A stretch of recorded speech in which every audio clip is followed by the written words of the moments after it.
All right, welcome back to Lenten Stuff You Should Know. This is a really fun one that has to do with colors, so that's exciting. As you probably already know, the color during the Lenten season is what most people would refer to as purple, but it's actually the color violet.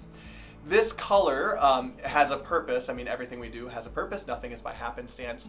And it's kind of interesting because it has kind of a dual purpose of why violet is an important color.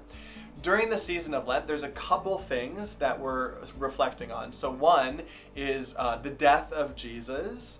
And so we know about his death, about his suffering, all those sorts of things. And so if you think about the color of the sky when the sun is setting, when the sun is going away, there's sort of violet hues, this sort of dark violet purple stuff that's going when the sun is going down. So violet symbolizes that the setting of the sun, Jesus being the Son of God, his crucifixion and death.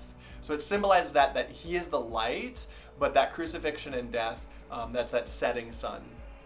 The other thing that we're preparing for and that we're celebrating is Easter, Jesus rising from the dead.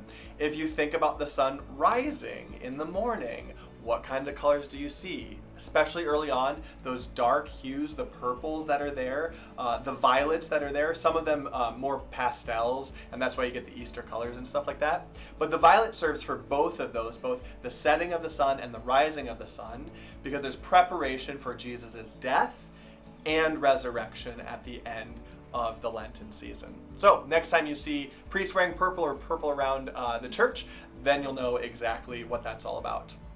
The one other color you'll see during the Lenten season is the color pink or rose, and that happens on Laetare Sunday. Laetare Sunday is commemorating or showing that we're a little over halfway through the Lenten season, and it's a time of hope, of recognizing, hey, we've made this journey, we've made it this far in the journey, so there's a brightness, there's a lightness to the whole thing.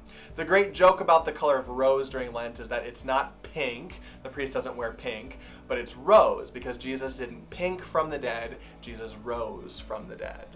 All right, these colors are not by happenstance, they mean stuff, and when we see them and think about them during Mass, I hope it brings you to a higher contemplation of what we're celebrating in Jesus' death and resurrection.